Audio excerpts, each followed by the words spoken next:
On the last video I showed you how to start on this horseshoe. Today I'm going to show you how to finish it on the opposite end. Starts and finishes are the one area of lace that everybody seems to struggle with, and so most of my videos seem to be addressing the issues that we encounter for this.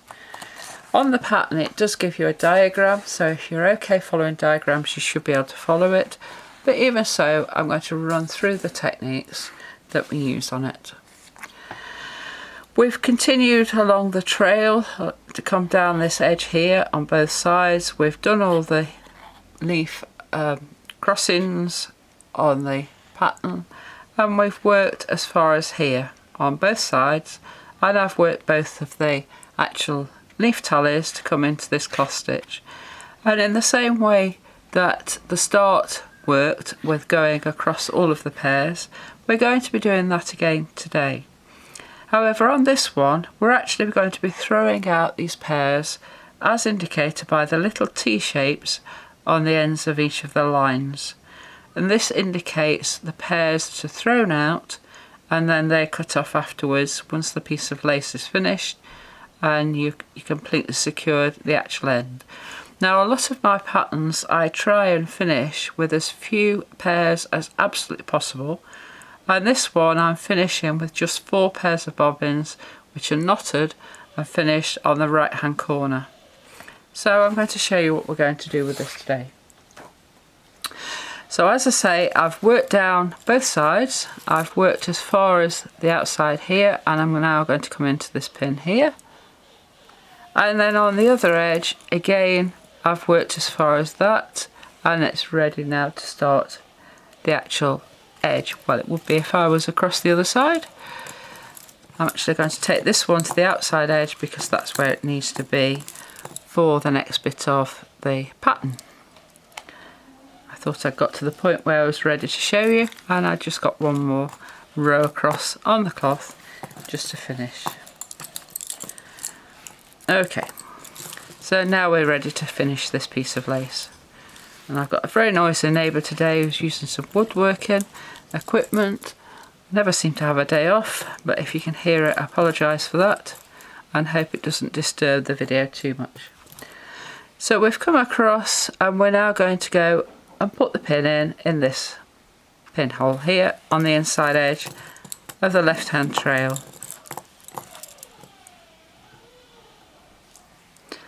And we put the pin in there, and that pair now stops there as a passive. Now on the pattern you will also see there is a pinhole left here that's not got anything in it, and this one unfortunately there's no way around it. I tried to get around it. We do need to add 2 more pairs of bobbins. If you've got pairs that you've cut off during the lace, use a pair of those or 2 pairs of those, because it needs to be a very, very short piece of thread on them. You're literally going to be coming to the outside edge and then a couple of stitches and you're going to be throwing them out. So don't worry if they've got very little thread on it. Put 2 twists on and they're going to be there as passives. So we now go to the right hand side, and the worker on the right is going to come all the way across all of those pairs. And the same way as we start at the top, it's a reverse of that really. All the way across and do the change of worker foot side, the edge stitch, just as the same way as you've been working the whole piece. And hopefully you've enjoyed this piece and you've got on with it reasonably quickly. I did leave a week between putting the videos out just to give you time to work the piece of lace.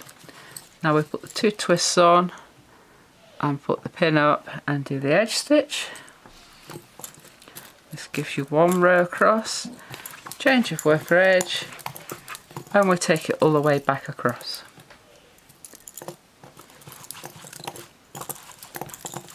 Now these techniques that I've used for the start and finish are really techniques taken from the continental laces, particularly laces like Banch, where they do square motifs quite frequently. It's not a technique that's been found in Bedfordshire that I've seen so far.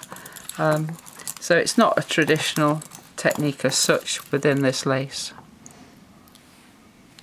And we put the pin up and do the change of worker edge. Now you can see that's filling it up quite nicely, and this will hold the pairs that you're going to throw out. So change of worker edge, and we'll just stop there for a moment, because across this side the second pair of passives want to be thrown out.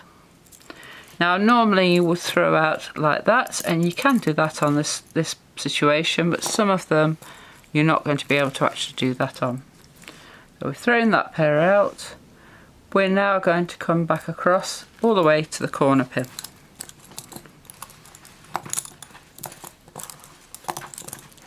And that's the first of the pairs being thrown out. And in a moment you're going to have to turn the pillow a little to be able to work and throw out at the same time.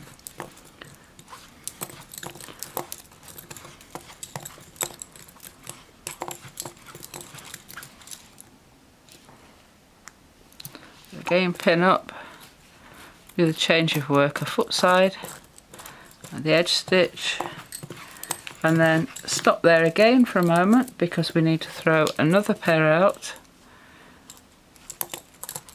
from this edge. Just lay them to the back of the work. Now we're going to come back through. So we come back through the first one, and we're going to now turn the pillow. And this is where I knock my pin cushion off. I'm just moving that around. Try and get the back on the camera.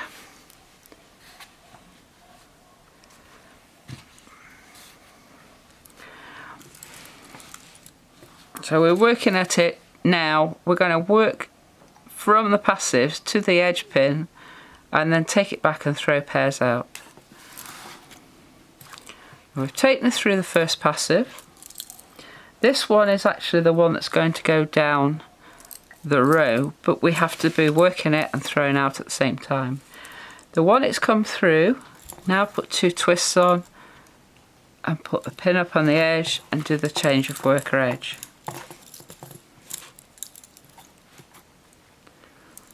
We take this one back through the one that's come from the edge and throw it out. Just lengthen it and throw it to the back or the side. The next one is the one of the pairs that's been put in. We cloth stitch out, change of worker edge,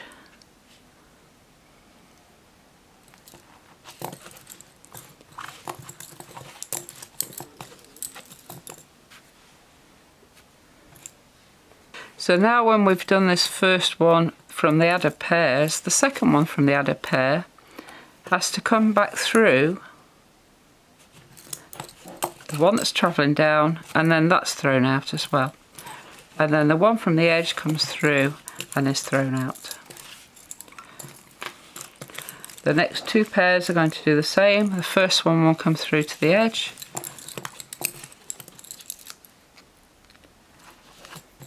And do the change of worker edge.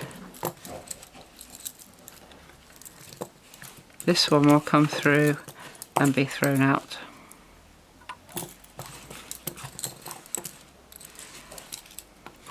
So each time you take in one through to the edge and one through the passive to throw them out.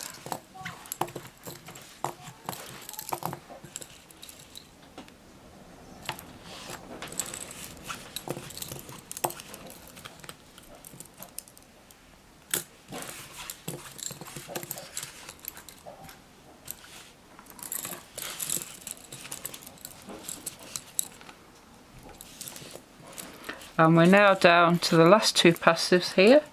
So this one just comes out to the edge, works the edge stitch and back through and thrown out.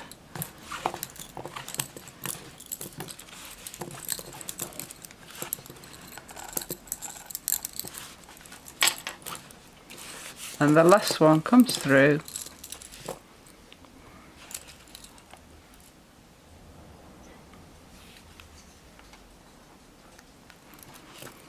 works the edge stitch. The one that's been coming down that way works the edge stitch with the right hand one, and then we just cloth stitch the 2 middle ones together. and you're left with 4 at the corner just to knot off. Now the pairs do pull a little bit. You can see mine's pulling a little bit because of the weight of the bobbins. Ideally, if you've got a pillow big enough, don't let them pull off the edge of the pillow. And that should end up with a nice flat finish on the edge here. And again, like I said at the start on the previous video, you can wrap the ribbon over the top to stitch through it if you're not happy with how it quite looks. It is a little bit of a tricky one if you've not done this technique before. The 4 pairs that are left, you just knot those off with a reef knot, and then you use these to attach the ribbon afterwards and knot them behind the ribbon as well. I hope that's helped with the finish of this piece of lace. Let me know any comments you've got, any suggestions for future videos. Subscribe and click the notifications button, and you'll hear of a lot more videos coming soon. Thanks for watching.